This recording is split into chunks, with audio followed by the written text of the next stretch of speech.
Hi there. So welcome to sections 1.1 and 1.2. They are both on problem solving, and this is going to be the only time in the course that we combine two sections into one set of notes. And the reason that we're going to do that is just because they're both basically covering similar topics. They're very much related and really could be probably just one section. So we're going to get started just by talking about problem solving in general.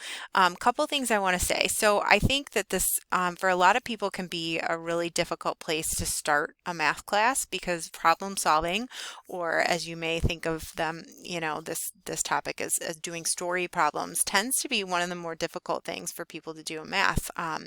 There isn't always one right way to do things, and I want to encourage you to explore different ways to do these problems because I think, that'll be a good strategy when you're an elementary school teacher. Also, we want to give kids tools to feel confident in making, and taking risk and trying things, even if it means that you don't get the right answer at first, but we want to try to persevere in problem solving. So, I would encourage you to just, hang in there if there are any problems that, don't make sense to you right away, maybe you can't solve right away, you can always leave it, go on to another one, and then come back later because some of these are definitely harder than others. So, well, let's just jump right in. So the first thing I want to mention is George Polya. So he's a mathematician, a Hungarian famous mathematician. He was born in 1887 and he worked on problem solving. So, he wrote a book, and his book was titled How to Solve It.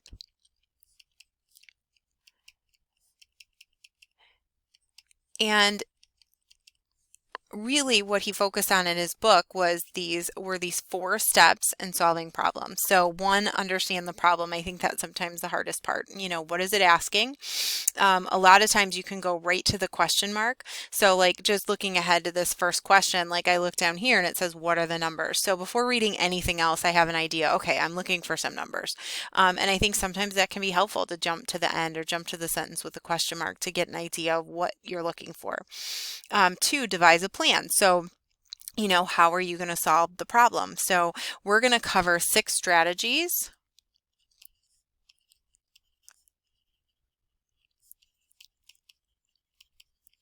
There are definitely many more.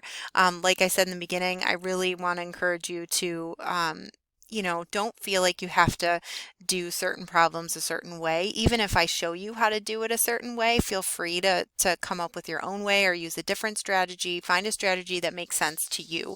That is way more important to me than getting the right answer. So, and then we're going to actually carry out the plan and then look back. That's a really important step. We don't want to just circle our answer and move on. We want to ask ourselves, does our answer make sense? Because a lot of times that last step is where we can figure out if we made a mistake somewhere. Okay, so let's just jump in and start doing some of these problems. So I've got, like I said, I've got some different strategies. We're going to cover 6 of them. So in this first one, this is strategy 1. This is called guess and check. This is a really awesome strategy to work with elementary school students with. It really encourages them to just play around with numbers. It can be more lengthy, but I think that's okay as long as make sense of the problem. I think you're good. So let's read through the problem. So we've got two-digit numbers that satisfy the following conditions. Okay, so, and I'm going to back up real quick again. Remember, number 1 in the 4 steps is understand the problem. So if you, as I read that, were thinking, well, what is a digit? And maybe you're not thinking of that, but just in case you are, let's kind of go over what a digit means. So if you have the number 15, for example, there are 2 digits, 1 and 5. If you have another 150, there are 3 digits, 150. So each number in a number is considered a digit. So if you have two-digit numbers, okay, we can make a little picture here. Imagine, whoops, I bounced up there. Imagine just going to draw 2 lines here and then another 2 lines. So for example, 10 and 20 would be two-digit numbers. So it says each number contains the same digits. So meaning this number and this number, these digits have to be the same. So 10, that would not work. 20 would not work because they have to have the same digits. the sum of the digits in each number is 10. So sum means to add. Okay, so and then the difference between the two numbers is 54. So difference means to subtract. So for guess and check, I'm just going to start listing some numbers, two numbers that have the same digits. So for example, if I had the number 12, 21 would be another two-digit number that has the same digits. Okay, so what I can do now with my guess and check is I can take those two numbers and I can look at the parts B and C and see if it satisfies. So the sum of the digits in each number is 10. So clearly 1 plus 2 is 3 and 2 plus 1 is 3. So that is not going to work. Okay. And I would encourage you when you're guessing and checking, don't erase, just cross it off, get lots of paper. That way, if you ever want to look back and see which one you've tried, you can look and see where you've been. Okay, so I'm going to start picking numbers and I'm going to be more intentional. So it tells me that the sum of the digits in each number is 10. So I'm going to think about what numbers add to 10. And I'm just going to start with 1. Okay, 1 plus 9 is 10. So the number 19, those digits add to 10. And then if I flip it around, 91, because it told me that each number contained the same digits. Those both add to 10, so 1 plus 9 is 10, 9 plus 1 is 10. Now let's check the other condition. So it says that the difference between the two numbers is 54. So I'm going to take the difference, I'm going to subtract here on the side. So 91 minus 19. Okay, I'm going to borrow, I get 72. So this one doesn't work, okay? But I'm going to keep going. So 1 and 9 didn't work. I'm going to try 2 and 8. So 2 and 8 and 8 and 2. So 2 plus 8 is 10, so that works. And now I'm going to find the difference. So 82 minus 28, and if I subtract those, I end up getting 54. So I think I found it. So I'm going to circle that, and then I'm going to do my fourth step, which is to look back. I'm just going to double check. So each number contains the same digits, 2, 8, 8, 2. That works. The sum of the digits in each number is 10. So 2 plus 8 is 10, 8 plus 2 is 10. And then the difference between the two numbers, which I showed right here, is 54. So that means I got the right answer. So 28 and 82 would be the correct answer. All right, so let's look at the next one. So this next one is kind of a riddle. These can be fun to do. They can also be frustrating, but I find a lot of kids really like these. I will tell you, I'm not going to put one like this on the test or anything, but I think it's fun to practice. So let's read it and then let's write down any terms we might not understand because we want to make sure we understand the problem. So a multiple of 11 IB, not odd, but even, you see. So let's think about what it means for a number to be a multiple. So multiples of 11, okay? A multiple is a number that you get when you multiply a number by anything, okay? So for example, 11 times 1 is 11. So 11 is a multiple of itself. 11 times 2 is 22. 22 is a multiple of 11. 11 times 3 is 33. 33 is a multiple of 11. And you could keep going. 44, 55, 66, 77, 88, 99. It keeps going, okay? I don't have to go in order, but I like to sometimes just because it gives some structure to the problem. So a multiple of 11 IB, not odd, but even, you see. So it's got to be a multiple of 11. It's got to be an even number, okay? Even meaning 2, 4, 6, 8. It's divisible by 2. So if I look at my list of numbers, it's got to be even. So that means I could use 22, 44, 66, 88, and then we've got more that I didn't list, okay? My digits, so we already talked about what a digit is. My digits, a pair, when multiplied there, make a cube and a square out of me. So this is saying when you multiply the digits, you get a cube and a square number. So let's talk about what a cube number is and a square number is. I'm going to start with square numbers. So a square number, okay, would be numbers like 1 squared, or 1 times 1 is 1, 2 times 2 is 4, 3 times 3 is 9, 4 squared, 4 times 4 is 16, 5 squared is 25. 6 squared, I'm just going to go out and list a little bit more here. The tricky thing about listing here and guessing and checking is you never really know quite when to stop. And sometimes, you know, you go way too far, and sometimes you don't go far enough because this list keeps going. So I'm going to stop there since I'm running out of room, and then we can always keep going if we need to.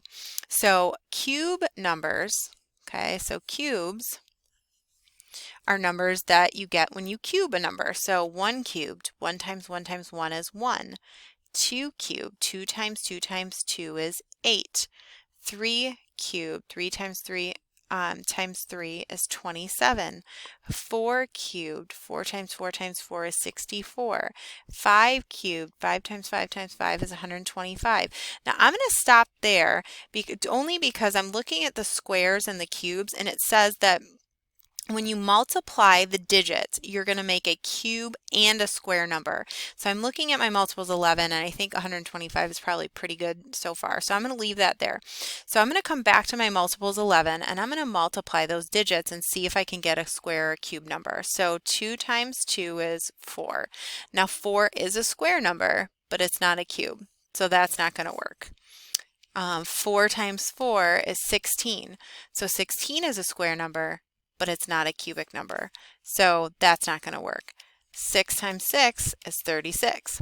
That's a square number, but it's not a cubic number. So I cross that off. 8 times 8 is 64. Well, that's a square number, and it's also a cubic number.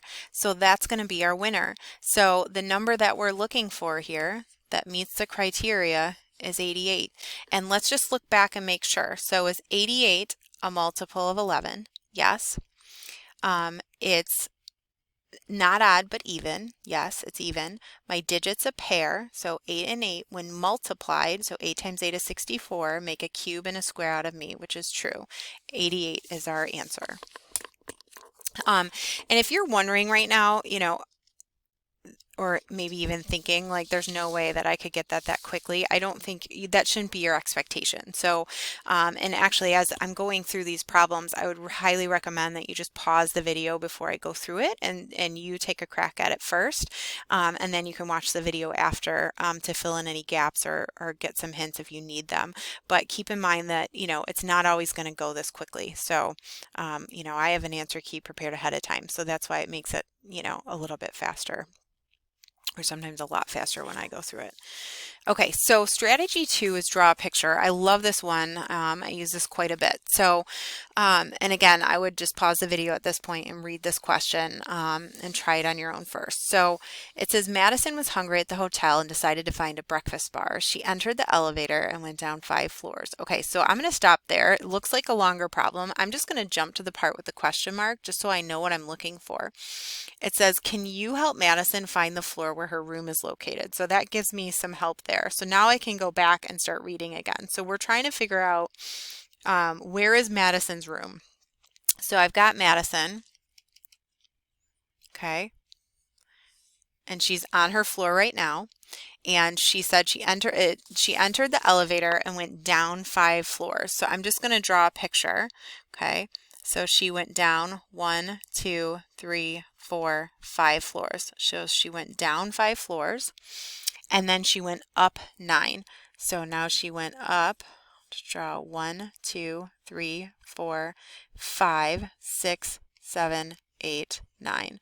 So she went up 9, so down 5 and then up 9, and then she went down 7. So 1, 2, 3, 4, 5, 6, 7. Okay, on this floor she found the breakfast bar. So it looks like the breakfast bar is here. Okay, but she forgot where her room was located. So let's look at where the breakfast bar might be in relation to her room. So if here's the breakfast bar, okay, and it says the breakfast bar is on the 3rd floor. and we think about where Madison is, it looks like if this is the third floor, then she's on the fourth, or we'd have to go up to the fourth, the fifth, and then this would be the sixth floor. So it looks like she would be on the sixth floor there. Another way you could do it instead of drawing the circles is just draw a line for where Madison is. Kind of consider this like 0, so where she starts, and you could say, okay, she's going to go down 5, and then she's going to go up 9. So if she's going up 9, then that would be 4 above where we started. So this would be like 4 in here, okay? And then she's going to go down 7. So if she went down 7, then she's going to go down, if that's 4, then that's got to be 3, okay? And if this is at the breakfast bar, and the breakfast bar is at the third floor, we can see that it's 3 away from where Madison started. So 3 plus 3 is 6. That leaves her at the 6th floor. Okay, and these are not the only 2 ways that you can do it. I'm sure there's many other ways you could draw a picture if these don't make sense, but hopefully that helps. So you should get floor 6. Okay, so number 2, I actually thought about just deleting this just because this is, but I thought it was, it's a good, this would be a fun problem to give elementary school students, so that's why I left it in. But this is definitely sort of like a brain teaser category, more so than, a problem that I would give you on a test. But it's fun to do, nothing that you have to worry about preparing for in terms of an exam or anything. So for number 2, we want to place 10 stools along 4 walls of a room, and I'm just going to add rectangular room. So if we have a rectangular room and we want to place 10 stools along the 4 walls so that the 4 walls have the same number of stools. So let's just understand the problems. We have 1, 2, 3, 4, 5, 6, 7, 8, 9, 10, 11, 12. Oh, not 12, 10. 10 stools. And we don't know if the stools are round or rectangular, but I'm just going to draw circles to picture those. And we want to place these around the room so that each wall has the same amount of stools. So if we start placing stools along the walls, we've got 1, 2, 3, 4, 5, 6, 7, 8. Okay, now I have 2 left. So if I've used 8 of them, I have 2 left. You might think, how the heck do I place 2 stools and split them evenly amongst the 4 walls? So this would be a good place to stop the video and kind of think about this. So we're not dividing the stools in half. It's actually, what you can do is you can place them in the corners, and then you end up having 3 stools along this wall, 3 on this wall, 3 on this wall, and then 3 on that wall. So again, brain teaser type problem, but fun to think about. And a good one for kids. Okay, so strategy 3, we're going to use a variable. Some of these use a variable ones. You don't have to use a variable for sure, but I'm going to show you how you would use a variable in case you'd like to. Now this example, you actually do need to use a variable. There aren't very many other methods that you could use, and I'll show you why. So it says show that the sum. Okay, so let's just write down what sum means. So sum means addition of any 4 consecutive. So consecutive means in order. So for example, 1, 2, 3, 4, those are all consecutive numbers. Now it says consecutive odd numbers would be numbers like 3, 5, 7, 9, 11. So that's consecutive odd. Okay, so show that the sum of any 4 consecutive odd numbers has a factor of 4. So let's talk about what it means for something to be a factor. So a factor of 4 means that 4 divides into, or goes into, the number. So for example, 4 is a factor of 16, 4 is a factor of 20, 4 is a factor of 40, it's a factor of 100, it's a factor of a lot of numbers. So it means that 4 has got to go into the number. So now that we've got all that down, let's go back and try to use a variable and maybe draw a picture too. So show that the sum of any 4 consecutive odd numbers has a factor of 4. So let's try a couple of examples. So let's do 3, 5, 7, and 9. Okay, so those are consecutive odd numbers. If you add those all up, those have a sum of 24. 4 is a factor of 24. 4 goes into that number. It's divisible by 4. If we pick 4 other consecutive odd numbers, so maybe 11, 13, 15, 17, if we add those up, we end up getting 56. Well, that's also divisible by 4. So that 4 goes into that. So that also works. Now, if we want to show that any sum, or I'm sorry, the sum of any 4 consecutive odd numbers has a factor of 4, we would have to do this forever. We couldn't stop. I mean, because at any point you could say, okay, well, the ones you showed me have a factor of 4, but how do you know the next one is going to? The only way to really truly prove this is by using a variable. So let's draw a picture. I'm going to draw a line for the consecutive four consecutive numbers, okay, in order. And let's let x be the first number. So we're going to call this the first number. If x is the first number, consider what would be the second number. So I want you to look at these examples above. So to go from 3 to 5, what happens? To go from 11 to 13, what happens? How far apart are odd numbers? Well, to go from 3 to 5, we add 2. Same with 11 and 13. Any 2 consecutive odd numbers are going to be 2 apart. So I'm going to call this one x plus 2. Now, the third number, how does that relate to the first one? And again, I don't want to relate it, or I want to relate it to the first one because the first one we're calling x, okay? So I want to think about, okay, well, how does 7 relate to 3? Well, you add 4. How does 15 relate to 11? You add 4. It's 2, 4 away. So this is going to be x plus 4. And then going from 3 to 9, you're going to add 2 plus 2 plus 2. You're going to add 6. So this last number is going to be x plus 6. So that's how we get all of the numbers in relation to x. And then what we're going to do is we're going to find the sum. So we're going to add them up. I'm going to take the first number plus the second number plus the third number plus the fourth number, and I'm going to add those all up. And when you add those up, we want to find like terms. So there's 1, 2, 3, 4 x's. So I'm going to call that 4x. And then there's a 2, a 4, and a 6, and that's going to be 12. So you get 4x plus 12. Now at this point, you have to try to prove that this sum, so this is a sum, has a factor of 4. You could talk your way through it. You could say, well, 4x has a 4 in front of it, so if you multiply any number by 4, it must have a factor of 4. And if you add 12, which also has a factor of 4, to that number, you're going to get a number with that has a factor of 4. Another way to do it would be to factor a 4 out. So this is using algebra. 4 times x is 4x, and 4 times 3 is going to give you 12. So I'm just going to write it again. So 4 times x plus 3 is the same thing as 4x plus 12. And what this one shows us is, hey, no matter what x is, we can make it any number we want. We can make it 5 million, negative 33, it doesn't matter.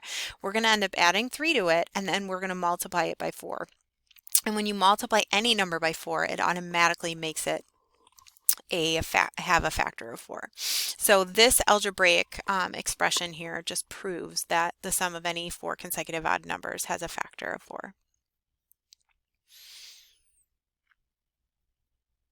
Okay, so for this next one, this is one where I find it's really, it lends itself well to using a variable, but it also lends itself really well to doing a picture. So I'm going to actually do this one both ways.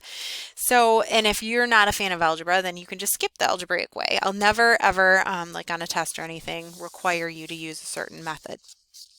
So Sally baked some cookies. I'm going to jump to the end just so I know what we're looking for. How many chocolate chip and how many total cookies does she have? So we want to know how many chocolate chip and how many total cookies. So Sally baked some cookies. For a quarter of them are chocolate chip, half are sugar, and the rest are peanut butter. She has 8 peanut butter. How many chocolate chip and how many total cookies does she have? So I'm going to go ahead and I'm going to let X stand for the total number of cookies.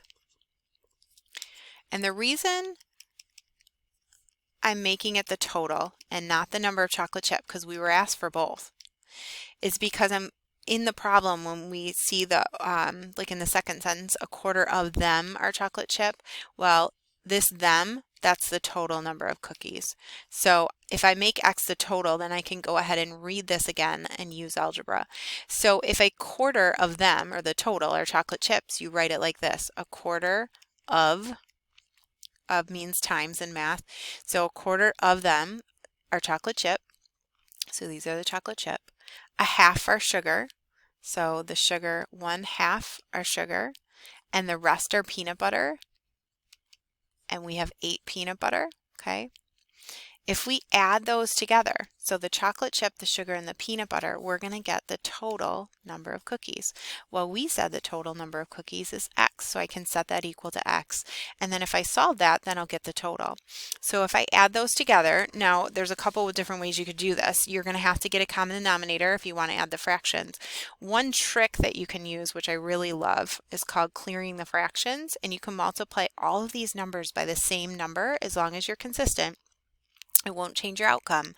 And I'm going to pick to multiply everything by 4, or 4 over 1. And the reason I'm going to do that is because when you multiply 4 by 1/4 and by 1/2, those fractions are going to go away, which is awesome. So 4 times 1/4 is just 1x. And I actually don't even need to write that 1. I can just say x. Plus 4 times 1/2. Okay, we can cross cancel. 2 times 1 is 2, over 1 is 1. So plus 2x, or you can think of it as 4 halves is 2, plus 4 times 8 is 32, plus equals 4x is 4x. Okay, and then I'm going to combine like terms. So x and 2x is 3x plus 32 equals 4x. I'm going to subtract 3x from both sides, and I get 32 equals x. And then I want to make sure that I look back. So I'm going to go through the problem. So if we have 32 cookies, okay, if a quarter of 32 is chocolate chip, a quarter of 32, or 32 divided by 4, that'd be 8 chocolate chip. A half of 32 is 16 sugar. And then it told me that the rest, 8, were peanut butter. If I add all those up, I get 32, so that ends up working. Another way you could do this, so if you're looking at this thinking, oh man, this is like way over my head, and this wouldn't be the way that you would suggest an elementary school student to do it unless they're doing algebra early. So this would be a method that a 7th and 8th grader, like a middle schooler, would use, but it's still helpful to kind of look at it from an elementary school teacher's perspective. So let's also do this drawing a picture. So I could draw a rectangle, and I could divide it into quarters. So if a quarter are chocolate chip, half are sugar. So sugar, I'm just going to take up 2 quarters, or a half, and the rest are peanut butter, and that's 8. Okay. What we could do is we could see that, I'm going to use a different color. So if 8 represents 1/4, then I could put 8 in this quarter, and 8 in that quarter, and that 8 in that quarter, and then I end up getting 32 altogether. So you can see that that was a lot quicker, and you might have preferred the visual nature of it, which is awesome. But keep in mind, we're not going for speed here. We're going for the way that, you know, makes the most sense to you, and just kind of exploring the different possibilities. Okay, so this next part, we're going to actually talk a little bit before doing a next example. We're going to talk about what a sequence is, because we're going to use this next strategy 4, looking for a pattern. We're going to use it with sequences. So sequence, I'm sure you've seen these before, is just a list of, it could be objects technically, but we're going to just use numbers in this class, that are arranged in a sequential way, so that have some sort of pattern. Sometimes you're going to be able to find the pattern, sometimes you won't. Sometimes the pattern will be a consistent pattern like plus 2, plus 2, plus 2. Sometimes it'll be a changing pattern like plus 2, minus 1, plus 2, minus 1. And there's two types of sequences that we're going to cover in here. These are the sequences that you would cover as an elementary school teacher. So we're going to talk about arithmetic versus geometric. So an arithmetic sequence is a sequence where you're adding the same number each time or subtracting the same number, but it's got to be the same. So for example, 3 plus 3 is 6. 6 plus 3 is 9. 9 plus 3 is 12. 12 plus 3 is 15. Because it was always 3, we say this is arithmetic. Okay. Down here, we've got 20 minus 5 is 15. 15 minus 5 is 10. 10 minus 5 is 5. So we're subtracting 5 each time. This is also arithmetic. If the sequence changed, for example, so maybe it was plus 2 minus 1. So 1 plus 2 is 3. 3 minus 1 is 2. So this is plus 2 minus 1 plus 2 minus 1 plus 2 minus 1. So that's a pattern, and it's an adding or subtracting pattern, but it's not the same number being added or subtracted each time. So it's got to be plus, plus, plus, plus, plus, or minus, minus, minus, minus, minus, all with the same number in order to be considered arithmetic. So this one I would say is actually neither arithmetic or geometric. So with geometric, it's really similar, but the same idea, but either you're multiplying or dividing. So for example, 3 times 2 is 6. 6 times 2 is 12. All of these are times 2, so it's geometric. 80 to go to 40, we divide that by 2. And these are all divided by 2. And since these are both, they're all consistent, then these would both be considered geometric. Okay. And just a note, just because a sequence has a pattern does not necessarily mean it's arithmetic or geometric. So it's certainly possible, like I showed you above, that it could be neither. So when we're looking for a pattern, let's go ahead and just, the first thing that I do is find what's called the first difference, which is just you can subtract 17 minus 10 to figure out how much do you have to jump. So 10 plus 7 gets you to 17. Now from there you might think, okay, maybe it's a plus 7, pattern. Well, check out these numbers over here. Does that work down here? No, 37 plus 7 is not 50. 50 plus 7 is not 65. So what we could do is we could try a couple things. One possible thing that we could try is we could look at, the difference between 37 and 50. Okay, so that's a plus 13, and then this is a plus 15. So I'm adding, and at this point I could do what's called the second difference. So this is the first difference. And then I could do the second difference to see, well, how far do those differ? So these are 2 apart. So one thing just to try, and I don't know if this is going to work, but you might try, okay, well maybe instead of adding 7, I'm going to add 2 to that, and I'm going to add 9 to get the next one. So 17 plus 9 is 26. And then let's continue that pattern. So 9 plus 2 is 11. 26 plus 11 gives us 37. So I'm adding 7, 9, 11, 13, 15. So there's a pattern to what I'm adding each time. Another strategy or another thing to think about is when you have an increasing sequence, if it's increasing but not by that much, like the numbers are not getting like hundreds and thousands real quickly, usually it's adding. If you see a sequence where the numbers are getting big really fast, then at that point I would say, try multiplication or division. Let's look at this next one. So similar strategy here. So I could, going from 1 to 4 is a plus 3. Going from 4 to 9 is a plus 5. Going from 9 to 17 is a plus 8. And then I've got a plus 12. So they're increasing each time, but not by the same number. So I'm going to find the second difference again. So 3 and 5, that's increasing by 2. 5, going from 5 to 8 is increasing by 3. 8 to 12 is increasing by 4. So every time I'm adding a number that's 1 greater than the one before it. So to get to the next difference, I'm going to add 5 to 12, and I'm going to add 17. Whoops, let me erase that. It looks like a 12. So it looks like I'm going to go from plus 12 to plus 17, and then I end up getting 46. And so to get to the next number, I'm going to add, okay, I'm going to add 6 to 17, and I'm going to get 22. Did I just, oh, let me think for a minute. Nope, that would be 23. I think, did I do that right? Let me just go back and check that real quick. So 8 and 12 plus 5 is 17. 17 plus 6, we're going to go 23.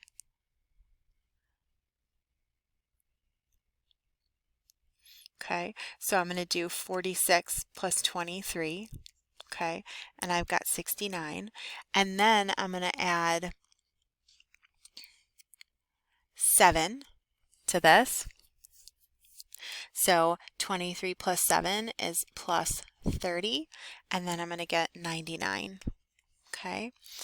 All right, let's go to the next one. So again, I'm going to try my differences. So I'm going to say 10 plus 7 is 17. This one's really tricky because you don't have two other numbers to go by. One thing you could try if you wanted to keep doing plus 7 here.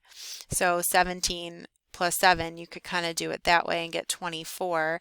And then if you added 7, you don't end up getting 37. So that's one way to just figure out that plus 7 is not the pattern. So I know I'm going to increase, but it's not going to be 7. So you could try to increase by more. You could try to maybe do what we did above. What if you do plus 8 there? So then you're at 25. And then if you add plus 9 there, okay, then you're at 34. Well, that doesn't work. Notice that 34 is a little too low. So instead of adding 1 each time, okay, maybe I'll go back and I add 2. So instead of adding 7, I'm going to add 9. If I add 9, I get 26. Then I add 11. So these are increasing by 2 each time. And I'm just guessing here. I'm just trying some to see if it works. If I add 11, I get 37. So that's awesome. That worked. If I add another 2, so that's plus 13, I end up getting 50. And then if I add 15, I end up getting 65. So it was a plus pattern, but it changed. So both of these are neither arithmetic or geometric sequences.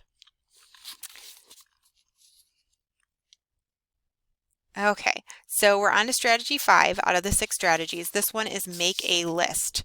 So with this one, it says Mr. Thomas is making 3 layered candles. Okay, and we've got some different colors for his candles. So let's just draw, well, I'll kind of draw a picture and a list at the same time. So for example, we've got a candle,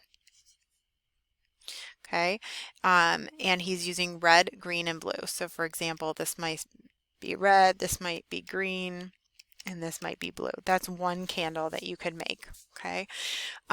So now we have to list out all the different possibilities of candles that we could make, that we could create from this. So I'm just going to start using red, green, and blue in that order. Then maybe I start with red, but I switch up the other two, okay? There's no other way to start with red, so now I'm going to start with green, blue, red, or green, red, blue. Or now maybe I put blue first. So blue and then red and then green, or blue and then green and then red. So if you list them all out, it looks like there's 6 different ways. Now, if you're asking yourself, oh, is there any other way to do this? Because this could get kind of lengthy. There are other ways by using combinations and permutations to make, which are, you know, a faster way, mathematical way to get the answer for a problem like these, but we're actually not gonna, we're gonna do that in Math 149, so we're not gonna use that in this class, but there are other ways that you can do this a little bit faster. But let's jump to the next one. This one's a little bit longer, but it's a very similar type of problem. So Lindsay is using the digits 5, 9, 7, and 3 to make as many 4-digit numbers as she can. How many different ways can she arrange the digits? Okay, so this one is a little bit lengthier because we've got 4-digit numbers. For example, one 4-digit number that we could write down might be 5, 9, 7, 3. So we've got the 4 digits that we were told about in the problem. These right here, and that's one way to make a 4-digit number. There are a lot of other ways to make a 4-digit number. Now you could just start to list these all out, but it would probably drive you crazy because it'd be easy to forget them. What I like to do is I like to start with, just to make it simple, I start with the first number and I say to myself, okay, how many numbers could I make that start with a 5? Okay, so, and with this one, I might even say, okay, how many numbers could I make that start with a 5, 9? So I can make 5, 9, 7, 3. I could do 5, 9, 3, 7. That's it. Because those three, the 3 and the 7 are either going to be in one of those two positions. Then I'm still going to take the 5, and instead of starting with using 9 as my second number, maybe I'll do 5, 7. So if I do 5, 7, then I could do the 3 and the 9 next, or 5, 7, 9, and 3. Instead of a 7 after the 5, I could do a 5, 3. Okay, and then 7, 9, or 5, 3, 9, 7. So it looks like I was found 1, 2, 3, 4, whoop, that number erased, 5, 6 different ways to make a 4-digit number starting with the 5. So then I can do the same thing with the 9, the 7, and the 3. So I can start with a 9, and then I could do a 9 and a 7, and the order doesn't really matter. This is just the order I'm choosing, but as long as you get all of them, that's all that matters. So 9, 7, 5, 3, or maybe a 9, 7, 3, 5. Instead of starting with 9 and 7, maybe I start with 9 and 5. And then I've got 3, 7 left over, or 9, 5, 7, 3. Or maybe I do 9, 3. 5, 7, 9, 3, 7, 5. So again, I've got 1, 2, 3, 4, 5, 6. Now at this point, you might say to yourself, okay, there are 4 different numbers and there are 6 different ways to write a number starting with that number. Then there are 6 times 4, or 24 different numbers. Whoops, let me scroll back up. That's one way you could do this problem. And just end it with 24. Sorry about that. Let me find my spot.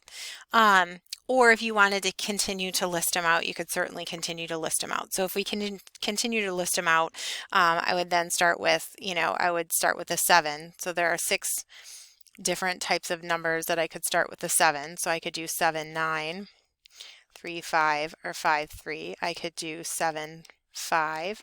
That'd be 3, 9, 9, 3. Or I could do 7, 3. 9, 5, or 5, 9. I could also start the number with a 3. So there are 6 different ways that I could start with the 3.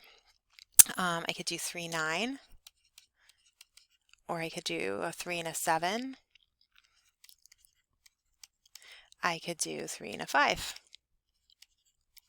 Okay, so there are 24 different ways that you could create a 4-digit number.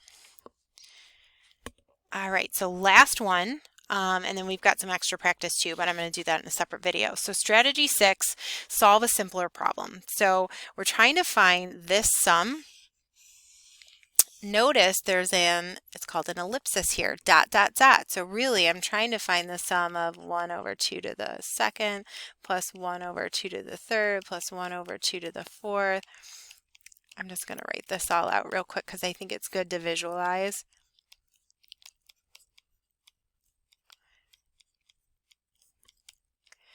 Okay, so we've got 10 different terms there that we're supposed to add together. Now, one thing you could do, you could certainly work that all out and find the answer. That's one possibility. It would take a long time. The other thing we could do, this strategy is called solve a simpler problem. We could just try and just add the first 2 or the first 3 or maybe the first 4 just to see if there's a pattern, and if there is, we can use that pattern just to quickly do the first 10. So let's just look at the first 2. So if we have the first 2 fractions, that leaves us with 1/2 plus 1 over 2 squared, which is the same thing as 1/4. If we add those fractions together, now you could either use a calculator or get a common denominator, so I'll show you up here 1/2 plus 1/4. We'd have to get a common denominator for this one, so it'd be 2/4 plus 1/4. and then add across, we'd end up with 3/4 as our answer. I don't want to take a ton of time talking about the fraction part just because really what we're trying to get at is a strategy, but you can, if fractions are a weak area for you, you could definitely use your calculator to assist you in this because we'll be spending a lot of time later in the class talking about fractions. Okay, so anyway, so let's do the first 3 fractions. So 1/2 plus 1/2 squared plus 1/2 cubed. Okay, if we add those together, we end up getting 7/8. Now, I'm noticing something here. Notice that 3 and 4 and 7 and 8, both of those fractions, the numerator is 1 less than the denominator. Okay, I'm going to do the first 4 just because I want to make sure that that's actually a pattern that's going to continue. So 1/2 plus 1/2 squared plus 1/2 cubed plus 1/2 to the 4th. If we work that out, we get 15/16. So our pattern continues. So the key though is figuring out, well, how do you get 3 and 4 or 7 and 8 or 15 and 16? How does that relate to the fractions themselves? So if you'll notice, if we take the first 2 fractions, we end up with a 4 on the bottom. If we take the first 3 fractions, we end up with an 8. If we take the first 4 fractions, we end up with a 16. And basically how you can sort of relate those two numbers, and this is something you probably need to pause the video and think about this, but what you can do is you can take 2 and multiply it by however many fractions there are. So if there's 2 fractions, 2 times 2. If there's 3 fractions, 2 times 2 times 2, and that gives you the 8. If there's 4 fractions, 2 times 2 times 2 times 2 gives you 16, or 2 to the 4th, or 2 to the 3rd, or 2 to the 2nd power. You'll notice that the bottom is just whatever the denominator is in the last fraction. So 2 squared is 4, 2 cubed is 8, 2 to the 4th is 16. That's the denominator that the answer holds. And the reason is because when we add fractions and we get common denominators, whatever the denominator is that's the biggest, it's going to end up being a really good common denominator. So then from there, if you notice, just the numerator is 1 less than the denominator. So if we stretch this out and we want to do the first 10 fractions, then what we can do is we can do 2 to the 10th on the bottom, okay? And if we work that out, we get 1024. And then the numerator is always 1 less. So if we just think of what's 1 less than 2 to the 10th, or 2 to the 10th minus 1, it'd be 1023. So that would be a way that you could do a smaller problem that's a little bit simpler.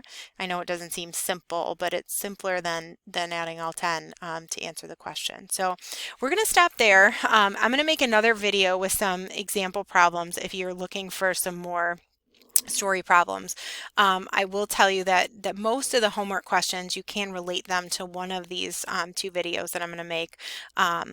You know, there are some that veer off and are a little bit different, but for the most part, you'll be able to find some similarities. So I hope that helps. And as always, just make sure to ask questions if you have any.